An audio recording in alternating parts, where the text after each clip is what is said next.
Joining us now to make heads or tails of what's going on in Patriots camp. We went straight to the top of our flow chart, I'll tell you that. Joining us from NBC Sports Boston on the Mercedes-Benz Vans phone line is our friend Tom Curran. How you doing, Tom? Top of the world, Rich, to be candid. Okay, very good. Could be better.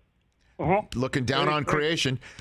So, look, man, what's the process that Belichick is referring to when he was asked about why it seemed like there were multiple play callers in the first preseason game, and what is the process that you can tell me? The process as it stands is the Patriots are trying to move away from the offense they had so much success with because it's just too friggin' complicated, Rich. Okay, the Earhart-Perkins offense that Charlie Weiss installed with Drew Bledsoe and Tom Brady, and then it got tuned up added to the playbook to the point where they couldn't draft a wide receiver because it was too complicated for any of them to master. And every wide receiver they had either developed because they were a quarterback, Julian Edelman or Jacoby Myers, or because they had been in the league for 5 years and then came here and was pertinent. So I think the Patriots, after Josh McDaniels and Tom Brady departed, said, you know what, good time to reboot this whole thing. And that's what they're in the process of doing, trying to make it a little bit more user-friendly. But in so doing, they're taking some steps back. It's looking shaky in practices. And the cooks in the kitchen are two guys who have not really installed offenses nor been dedicated offensive coaches, and that's Matt Patricia as the de facto OC at the moment, it seems, and Joe Judge as the play caller. Excuse me, as the quarterback coach. Okay. Can I ask How do you like a question? that? That was pretty good. Distillation. Brockman, you want to chime in here, huh? Right away. The first question. Okay, Tom, go for it. It's August 15th. We've played one preseason game. Is it too late to fire Matt and Joe and get someone who knows what they're doing? Come on, man. I see this in this instance. I have some empathy for their situation. Yeah, of course. Because this is a Bill Belichick directed decision that we're going to do this. And I can't imagine, look, the Giants weren't going through the season last year, and Bill was saying, oh, I can't wait till Joe gets relieved of duty so he can come here and be the offensive coordinator. This was not what they planned on. So these guys are kind of foisted into positions that I don't think are necessarily setting them up to succeed. How's that? Of a diplomatic way to put it. Well, but I mean, Bill knows. Than normal. But Bill knows. I mean, this is not his first rodeo by any stretch. He's got to at least think that they're able to handle it. Otherwise, he wouldn't go down this road and right. I mean, like, there's no way that he would go down this road and then find out just before the season that they can't handle it. He's got to believe that they can. Otherwise, he wouldn't put him in that position. I know that sounds like an in Bill we trust, but you got to, you know. Well, I think that when you say it's not Bill's first rodeo, and that's why he does things like this, because he's been at the rodeo so long that he can do unconventional things, and people go, well, he knows what he's doing. And, yeah, he does. He's the most accomplished, successful coach in, really, if you measure it all up, certainly the Super Bowl era and maybe ever. And you could maybe even say American professional sports. However, he's not been on a hot streak since about 2017. There was a Super Bowl in there. There was also a Super Bowl benching of a cornerback that probably cost him that game. There was a mismanagement of the Tom Brady dismount. There was the notion that Jimmy Garoppolo was going to be the successor, and he's not really a good successor. So I think overall he's a genius. He's excellent, but he makes mistakes too. But he does have enough goodwill, or he presumes there's enough goodwill built up to go ahead and say, you know what, I'll just let these two guys who are mostly defensive guys do it.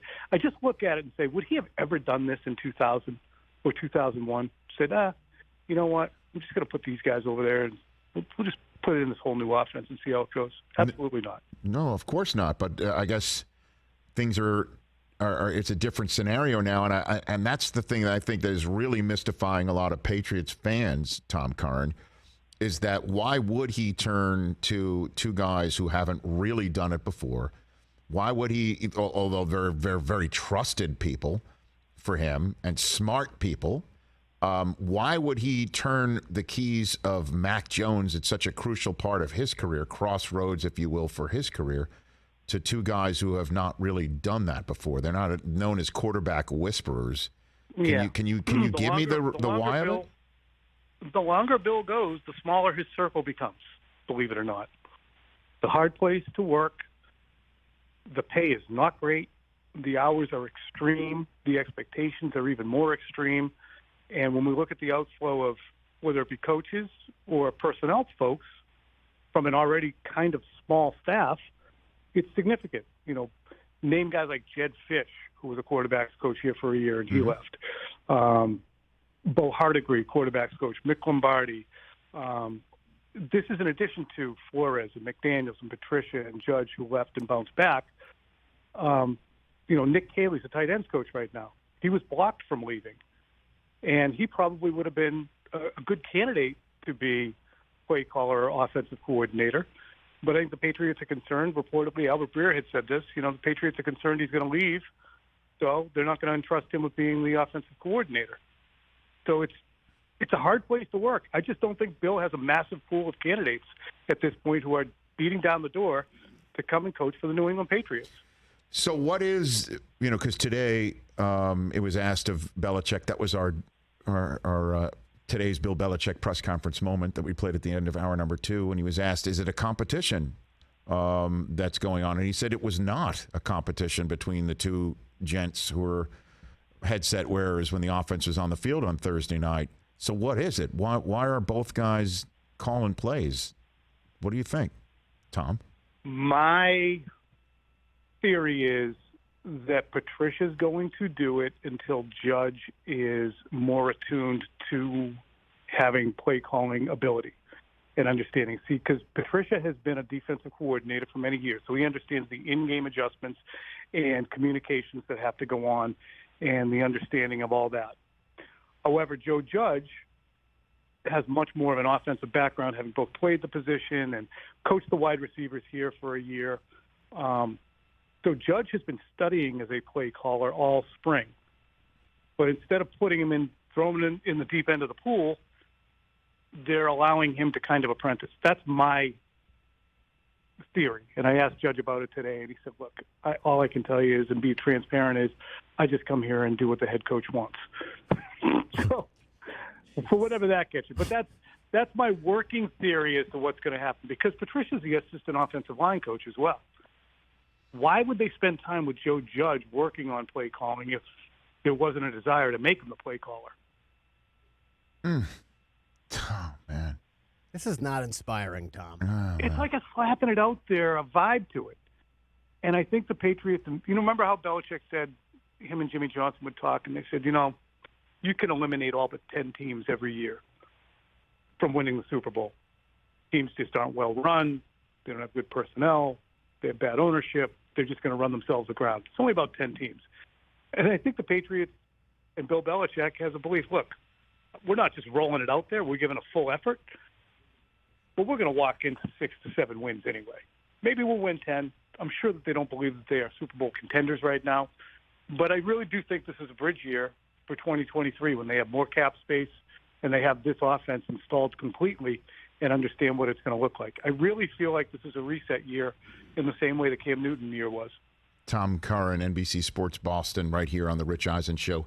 Were you surprised, Tom Curran, that when the league smacked down Stephen Ross and the Dolphins, that part of the reason why was tampering of Brady when he was a Patriot? Did that surprise you, Tom? Yeah. The August portion surprised me a lot. It wouldn't have surprised me at all if it started in January. And certainly, I spoke to folks within this organization here in New England about pre-free agency and was told, look, we're not going to make a big deal about other teams getting in contact with Tom during this window. That was, early March, late February. The reason being they wanted him to make a decision that he was comfortable with if he indeed chose to stay or go. I was told that point blank. We're not going to chase people all over the place for tampering. We understand he's a big boy. But to have it happen in August, I think, is very eye-opening and really not permanently hurtful to Brady's legacy here. I think in the first couple days, people were like, oh, my God, he's a traitor. It'll fade. But it just shows the level of dysfunction that existed and the anger that Brady had when he realized they're really not going to keep me here through the end of my career. Well, screw that. Doesn't make it right, but I think that was his mindset. So he was the one who reached out to the Dolphins, or they had heard through the grapevine because Brady's tight with, a member of the right, Bruce Beal, right, and that when Brady was informed, I guess, that the contract wasn't going to be reconfigured in a way that would keep him there prior to the season, and you've come on this show and have said that that's when Brady was kind of knew he was done with New England and went through that year, and they made the playoffs, and we all know that he lost to the Titans in the playoffs to end his career there in New England. So I don't know what is the sense of it? I don't know who texted who, but when you look at it, Brady was still going through the exercise of trying to get a new contract with the Patriots. He wanted a 2-year, $50 million, fully guaranteed contract that was identical to what Drew Brees had gotten with New Orleans. And in the end, that's not what he got. The Patriots announced that it's like a 2-year, $73 million extension, and it was written in smoke. It didn't exist. We spent 5 hours thinking, oh, Brady's here. I'm like, that's not what it is. This is a bogus second year. It's a void year. So once the Patriots did that and tried to package it as, hey, he's here, and he knew that he wasn't here, and he knew that his 2019 salary was really, again, hinged to a bunch of options and bonuses and things, that's when he would have said, that's it. I'm not staying. So who made the initial contact in August? I have absolutely no way of knowing, nor am I going to pretend to, but that was the tipping point. Can you blame Brady? I mean, he's probably sitting there saying, well, this is enough of this. I'll stay here and let me start taking a look around about the next year, right? I mean, I think a lot of people do blame him up here. I don't know why. I mean, just the traitorous aspect of it. I mean, it's a division rival. You're ringing him up, and then to have the season he did, and he was, like a gassy baby all year. His face. I think people look at that and say, well, he wasn't all in. I don't believe that personally. I can't imagine Tom Brady being anything less than all in. If he wasn't all in, Tom Curran, why is he attempting to make it? He's making a throw when the playoff game was essentially over, and he throws a pick six. Like that's the way he wants his last throw to be. For New England. I mean, if he was out, he'd have basically, just went through the motions there, not trying whatever he needed to try to get down the field, even though that thing was toast. I don't know. Yeah. I mean, I know that's just one example. You were around the whole year, so I wouldn't know. There were interesting moments in that, and I don't want to go on too long. You almost out of time with me? No, go for it. It was interesting, right during that period of time, they're at the Titans for joint practices. And, Brady's out there. He's throwing to Braxton Berrios, and I think Hogan might have been hurt. Danny Etling's running around out there. And it's just going to a gunfight with a butter knife, as one Patriots coach once said to me about the offensive group that year. But there was a player who was out of position pre-snap, and Brady didn't gesture him to the other side. He pointed to the coach and then pointed to the player, so that the coach would move the player. And I just found that interesting, myself and a number of other people too. And maybe I've made too much of this over the years, but I think that was kind of you know what? You don't include me in the game planning. You don't ask my advice on how you want to set things up. You don't want me coaching. You do it. It's not my job anymore. And they still started 8-0 that year. Man, it's always interesting in that neighborhood. All right, so before I let you go, let's give Patriot Nation something to rally around. Who are we not talking about that we should be? That is going to show up in 2022. Either side of the ball that you think Patriots secondary has been interestingly up to the challenge. Now it might be because the offense is not showing up the way we expected it to. But despite losing, Steph Gilmore and J.C. Jackson, they've had a lot of playmakers on the back end, and their defense is way, way, way, way faster, Rich. They've really tried to improve their team speed, and we're seeing that, which they better do because their first game is with Tyreek Hill, Jalen Waddle, and in the heat of Miami. Yeah, in the House of Horrors down there in Miami. Tom, last time you were on, you predicted Tyquan Thornton 30 catches. Care to amend that? I would, yeah, I'd like to call a friend, whatever that is. Phone a friend. You can phone a friend. I'm going to phone a friend on Yeah, that? sure. Yeah. Yeah, we're going to go with Tyquan Thornton. Is at 38 catches. Okay. For 940 yards. He's going to average 30 a catch. Okay. He is so fast. It's obscene. It really is. It's fun to watch, from ground level because they've been glacial kind of on offense anyway. Mm-hmm. But he is so fast. And that's part of the reason I think they're rebooting the offense is because, guys like Tyquan Thornton who go to Baylor and they play in the 7-on-7 or the spread offense, and they're not as sophisticated in terms of post-snap reads as the Patriots were. They couldn't come in here and hit the ground running. N'Keal Harry being a prime example. But maybe a Tyquan Thornton won't be an apprentice catching 25 balls, and he can have a bigger role.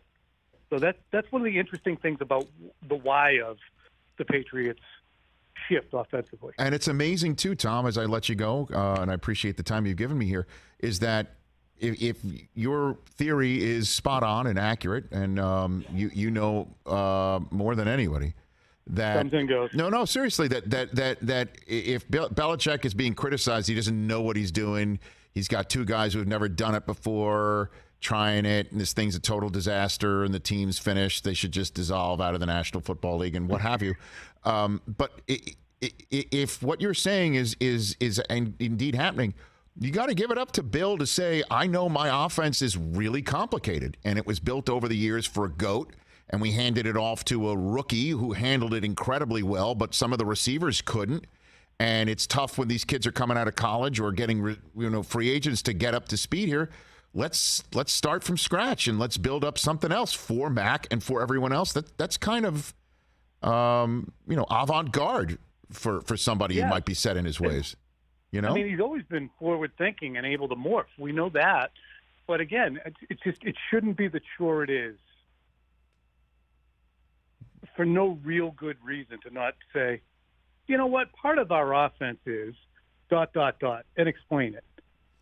It really does not need to be the chore it is. And I know that's how he is, and he's not going to change his stripes at this point, and it's part of his brand, really, to not be more forthright. But, I mean, how many games are you going to lose if you say, boy, some of the stuff we've been doing was pretty complex with Tom and Josh, and there's some things we're going to put in that are going to make it a little easier for the kids. That ain't hard.